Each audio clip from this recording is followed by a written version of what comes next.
জাতীয় ঐকমত্য কমিশনের সঙ্গে রাজনৈতিক দলগুলোর জাতীয় সনদ তৈরির জন্য দ্বিতীয় পর্যায়ের আলোচনার আজকে সমাপ্তি ঘটেছে। এই নিয়ে 23 দিন আমরা রাজনৈতিক দলগুলোর সাথে একত্রিত আলোচনা করেছি। আপনারা এই প্রক্রিয়া যারা লক্ষ্য করেছেন তারা জানেন যে এর আগে প্রাথমিক পর্যায়ে আমরা 30টির বেশি রাজনৈতিক দলের সঙ্গে প্রায় 2 মাস ধরে দলগত এবং জোটগতভাবে আলোচনা করেছিলাম। সেখানে কমিশনের পক্ষ থেকে দেয়া 166টি সুপারিশের ব্যাপারে আলাপ আলোচনা হয়। তারই ভিত্তিতে যে সমস্ত বিষয় ঐকমত্য প্রতিষ্ঠিত হয়েছিল সেগুলো বাদ দেওয়ার পরে কমিশনের পক্ষ থেকে 19টি বিষয়ে চিহ্নিত করা হয় যেগুলোকে আমরা মনে করেছিলাম যে মৌলিক সংস্কারের ক্ষেত্রে গুরুত্বপূর্ণ। এর মধ্যে সংবিধানের 70 অনুচ্ছেদ, সংসদীয় স্থায়ী কমিটির সভাপতিত্ব, নির্বাচনী এলাকার সীমানা নির্ধারণ, রাষ্ট্রপতির ক্ষমা সংক্রান্ত বিধান, বিচার বিভাগ বিকেন্দ্রীকরণ, জরুরি অবস্থা ঘোষণা, প্রধান বিচারপতি নিয়োগ, সংবিধান সংশোধন, প্রধানমন্ত্রীর একাধিক পদে থাকার বিধান, নির্বাচন কমিশন, সরকারি কর্ম কমিশন, দুর্নীতি দমন কমিশন, মহা হিসাব নিরীক্ষক ও নিয়ন্ত্রক এবং ন্যায়পাল নিয়োগের বিধান, প্রধানমন্ত্রীর মেয়াদকাল, সংসদে নারী প্রতিনিধিত্ব, দ্বিকক্ষ বিশিষ্ট পার্লামেন্ট বিশেষত উচ্চকক্ষের গঠন, সদস্য নির্বাচনের পদ্ধতি এবং এখতিয়ার, রাষ্ট্রপতির নির্বাচন পদ্ধতি, ইলেকটোরাল কলেজ ইত্যাদি, রাষ্ট্রপতির ক্ষমতা ও দায়িত্ব, তত্ত্বাবধায়ক সরকার এবং নাগরিকের মৌলিক অধিকার সম্প্রসারণ সম্পর্কিত প্রস্তাব এবং রাষ্ট্রের মূলনীতি। এই 19টি বিষয়ে আমরা ঐকমত্য এবং সিদ্ধান্তে উপনীত হতে পেরেছি। এ সমস্ত ক্ষেত্রে কিছু ক্ষেত্রে নোট অফ ডিসেন্ট আছে। সংবিধানের 70 অনুচ্ছেদে অর্থ বিল ও আস্থা ভোটের সঙ্গে বিএনপির পক্ষ থেকে সংবিধান সংশোধন ও জাতীয় নিরাপত্তা যুদ্ধ পরিস্থিতি যুক্ত করার জন্য নোট অফ ডিসেন্ট দেওয়া হয়েছে। বিচার বিভাগীয় বিকেন্দ্রীকরণ এবং সুপ্রিম কোর্টের বিকেন্দ্রীকরণের বিষয়ে বিএনপি উচ্চ আদালতের সঙ্গে আলোচনার কথা যুক্ত করার কথা বলেছেন। প্রধানমন্ত্রীর একাধিক পদে রাখার প্রশ্নে 3/4 দল ও জোট একই ব্যক্তি প্রধানমন্ত্রী ও দলীয় প্রধান হতে পারবেন না বলে একমত হয়। বিএনপি সহ কয়েকটি দল এ বিষয়ে নোট অফ ডিসেন্ট দিয়েছে।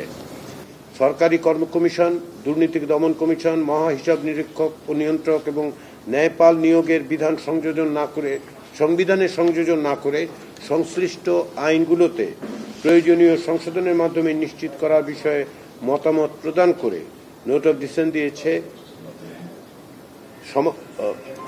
জাতীয়তাবাদী সমমনা জোট, 12 দলীয় জোট, এনডিএম, আমজনতার দল এবং বাংলাদেশ জাতীয়তাবাদী দল। উচ্চ কক্ষ গঠনের বিষয়ে 2/3 বেশি দল ও জোট একমত হয়েছে। 5টি দল, বাংলাদেশ কমিউনিস্ট পার্টি, বাংলাদেশ সমাজতান্ত্রিক দল, জাতীয়তাবাদী গণতান্ত্রিক আন্দোলন, জামিয়াতে উলামায়ে ইসলামী বাংলাদেশ এবং আমজনতার দল উচ্চ কক্ষ প্রতিষ্ঠার বিষয়ে নোট অফ ডিসেন্ট দিয়েছেন। রাষ্ট্রপতি নির্বাচন পদ্ধতি বিষয়ে অন্য সকল দল একমত হলেও ইসলামী আন্দোলন বাংলাদেশ নোট অফ ডিসেন্ট দিয়েছে। আমি কয়েকটি নোট অফ ডিসেন্টের কথা বিশেষ করে উল্লেখ করলাম। আরো কয়েকটি ক্ষেত্রে এইরকম নোট অফ ডিসেন্ট আছে, কিন্তু তা সত্ত্বেও এই যে 19টি বিষয়ের কথা আমরা বলেছি এ বিষয়ে অধিকাংশ ক্ষেত্রেই আমরা ঐকমত্য প্রতিষ্ঠা করতে পেরেছি। ক্ষেত্র বিশেষে রাজনৈতিক দলগুলো যখন একমত হতে পারেননি বা সুনির্দিষ্টভাবে ঐকমত্য প্রতিষ্ঠিত হতে পারেনি তখন কমিশনের কাছে দায়িত্ব দিয়েছে। কমিশন তারপরেও আলাপ আলোচনার মধ্য দিয়ে সংশোধিত প্রস্তাব হাজির করেছে এবং ক্ষেত্র বিশেষে সেগুলো সকলের মতামত নিয়ে গৃহীত হয়েছে। আজকে অন্যান্য বিষয়ের মধ্যে একটি গুরুত্বপূর্ণ বিষয় ছিল রাষ্ট্র পরিচালনার মূলনীতির বিষয়। এ বিষয়ে বেশ কয়েক দফা আলাপ আলোচনার পরে যেহেতু দলগুলোর পক্ষ থেকে এক জায়গায় আসার ক্ষেত্রে কিছু ভিন্নমত ছিল, সেই হেতু আমরা যে প্রস্তাবটি উপস্থাপন করেছিলাম সে বিষয়ে গণফোরাম, বাংলাদেশের সমাজতান্ত্রিক দল মার্ক্সবাদী, বাসদ, বাংলাদেশ জাসদ, বাংলাদেশের কমিউনিস্ট পার্টি এবং জেএসডি অংশত, কিন্তু অন্যরা গণফোরাম, বাংলাদেশের সমাজতান্ত্রিক দল মার্ক্সবাদী, বাসদ বাংলাদেশ, জাসদ বাংলাদেশের communist party note of dissent দিয়েছেন এবং বাংলাদেশের সমাজতান্ত্রিক দল মার্ক্সবাদী, বাসদ বাংলাদেশ, জাসদ এবং বাংলাদেশের কমিউনিস্ট পার্টি নেতৃবৃন্দ ওয়াকআউট করেছেন এবং তারা বলেছেন যে তারা এই আলোচনা বর্জন করলেন। নারী প্রতিনিধিত্বের বিষয়টি নিয়ে সবচেয়ে বেশি নোট অফ ডিসেন্ট পাওয়া গেছে এবং সেক্ষেত্রে এই বিষয়ে সুস্পষ্ট ঐকমত্য আছে যে জাতীয় সংসদে নারী প্রতিনিধিত্ব ক্রমান্বয়ে 100-তে উন্নীত করা হবে। তবে কোনো দল সরাসরি নির্বাচনের মাধ্যমে এবং কোনো দল সংখ্যানুপাতিক পদ্ধতিতে সংরক্ষিত নারী আসনে নির্বাচনের পক্ষে। বিদ্যমান 50টি আসন বহাল রেখেই আসলে এবং সেখানে প্রয়োজনীয় সংশোধন করে নারীদের আসন বৃদ্ধির ক্ষেত্রে আমরা সুস্পষ্ট কিছু প্রস্তাব দিয়েছি। সেক্ষেত্রে বাংলাদেশের সমাজতান্ত্রিক দল কমিউনিস্ট পার্টি অফ বাংলাদেশ প্রথম অংশের বিষয়ে অর্থাৎ জাতীয় সংসদে নারী প্রতিনিধিত্ব ক্রমান্বয়ে 100 আসনে উন্নীত করার বিষয়ে আপত্তি করেছেন। অন্যান্য দলেরও কিছু নোট অফ ডিসেন্ট আছে।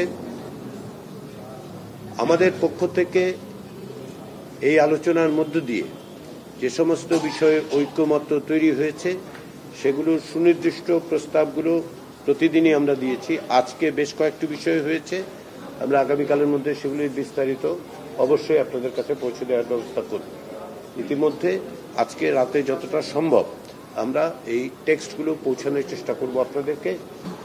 আপনারা জানেন যে গত অব্যাহতভাবে আলোচনা হয়েছে এবং এই আলোচনার ক্ষেত্রে সবচেয়ে বড় যেটা গুরুত্বপূর্ণ বিষয় সেটা হচ্ছে যে রাজনৈতিক দলগুলো অত্যন্ত সৌহার্দ্যপূর্ণ পরিবেশে আলোচনা করেছেন, ভিন্ন মতের মধ্যে দিয়ে গেছেন, তারপরেও তারা এক জায়গায় এসেছেন।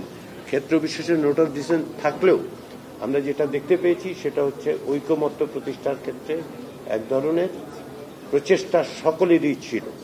জাতীয় ঐকমত্য কমিশনের পক্ষ থেকে সেজন্য আমরা ধন্যবাদ জানাই। আমরা জাতীয় ঐকমত্য কমিশনের পক্ষ থেকে গোড়া থেকেই যেটা বলে আসছিলাম যে আমরা 31শে জুলাইয়ের মধ্যে জাতীয় সনদের প্রক্রিয়ায় আলোচনাটা সমাপ্ত করতে চাই। আমরা সেটাতে সফল হয়েছি রাজনৈতিক দলগুলোর সহযোগিতার কারণে। আগামী কয়েকদিনের মধ্যে এই সমস্ত বিষয়কে অন্তর্ভুক্ত করার পাশাপাশি ইতিমধ্যে জাতীয় সনদের যে খসড়া দেওয়া হয়েছে সে বিষয়ে বিভিন্ন রাজনৈতিক দলের মতামত পাওয়া গেছে, সেগুলোকে সমন্বিত করে পরিবর্তন ইত্যাদি করে আমরা একটা খসড়া সনদ থেকে একটা পূর্ণাঙ্গ রূপ দেব। সেটি আমরা রাজনৈতিক দলগুলোর সাথে তাদের কাছে পৌঁছে দেব এবং তারই ভিত্তিতে আমরা আশা করছি যে জাতীয় সনদে স্বাক্ষরের ক্ষেত্রে আমরা অগ্রসর হতে পারব। পাশাপাশি একটা প্রশ্ন উঠেছে রাজনৈতিক দলগুলো যেগুলো বাস্তবায়নের পথ কি হবে, সেগুলো নিয়েও বিভিন্নভাবে আলোচনা হবে। সেই আলোচনা অব্যাহত রাখার জন্য দলগুলোর পক্ষ থেকে জাতীয় ঐকমত্য কমিশনকে অনুরোধ করা হয়েছে। জাতীয় ঐকমত্য কমিশনের পক্ষ থেকে আমরা মনে করি যে কোনো প্রক্রিয়াতে এগুলো বাস্তবায়নের জন্য সুনির্দিষ্ট পথ পদ্ধতি চিহ্নিত করতে হবে। সেই প্রচেষ্টায় রাজনৈতিক দলগুলোর আগ্রহ আছে, আন্তরিকতা আছে। আমরা অনুরোধ করেছি যে তারা নিজেদের মধ্যেও আলাপ আলোচনা অব্যাহত রাখুন। আমাদের পক্ষ থেকে আমরা অনুঘটকের দায়িত্ব পালন করব এবং এর বাইরেও যতটুকু প্রয়োজন অর্থাৎ সকলকে সমন্বিত করে সকলের সাথে এই বিষয়ে পথ পদ্ধতি নিয়ে আলাপ আলোচনায় আমরা অংশ নেব। তার আগে আমাদের যেটা দরকার সেটা হচ্ছে জাতীয় সনদটার পূর্ণাঙ্গ রূপ দেয়া। আগামী কয়েকদিন ধরে আমরা সেই কাজটাই করব। পূর্ণাঙ্গ রূপ দেওয়ার পরে সেটি রাজনৈতিক দলগুলোর কাছে আমরা পৌঁছে দেব। তাদের কিছু যদি মতামত থাকে সেগুলো যদি সংশোধন করতে হয় সেগুলো আমরা করব এবং তারপরেই কেবলমাত্র এটি বাস্তবায়ন বিষয়ক আলোচনার সূত্রপাত হতে পারে। আমরা আশা করছি সেটা খুব দীর্ঘ সময়ের বিষয় হবে না। তবে রাজনৈতিক দলগুলো এবং কমিশন আপনারা জানেন দীর্ঘদিন ধরে একটানা কাজ করার কারণে কিছুটা সময় তথাগতিতে আমরা অগ্রসর হব, কিন্তু আমরা আশা করছি যে জাতীয় প্রয়োজনের কথা বিবেচনা করে, গুরুত্ব বিবেচনা করে আমরা যতটা দ্রুততার সঙ্গে সম্ভব সনদের পূর্ণাঙ্গ রূপটি রাজনৈতিক দলের কাছে পৌঁছে দিতে চাই। আমরা জানি, ব্যক্তিগতভাবে আমি এটা বুঝতেই পারছি যে আপনাদের অনেক প্রশ্ন আছে। একটা দীর্ঘ আলোচনার পরে সারাদিনে অনেক রকম প্রশ্ন আপনাদের আছে আমাদের পক্ষে এই মুহূর্তে সেই প্রশ্নগুলো নেওয়া এবং উত্তর দেওয়া সম্ভব হচ্ছে না বলে আমরা অত্যন্ত দুঃখিত। আমরা ক্ষমা প্রার্থী। আমরা চেষ্টা করব কমিশনের পক্ষ থেকে যতটা সম্ভব দ্রুততার সঙ্গে একটা, যদি সম্ভব হয় আমরা একটা সাংবাদিক সম্মেলনের মাধ্যমে আপনাদের প্রশ্নের উত্তর দেওয়ার চেষ্টা করব। তো আজকে আমি কমিশনের পক্ষ থেকে আপনাদের কাছে ক্ষমা প্রার্থনা করছি যে আমরা আজকে প্রশ্নগুলো নিতে পারবো না। কারণ একটি প্রশ্ন বা দুটি প্রশ্ন তো না, আপনাদের অনেক প্রশ্ন আছে, অনেক রকম। না, আমি আপনাকে বলেছি, আপনাদেরকে বলেছি সেটা হচ্ছে যে আমরা আন্তরিকভাবে দুঃখিত, আমরা ক্ষমা প্রার্থী যে দুটো প্রশ্নতে হবে না। সবাইকে আমি আবারও ধন্যবাদ জানাচ্ছি। আপনারাও গত 23 দিনের এই আলোচনায় সার্বিকভাবে যে সহযোগিতা করেছেন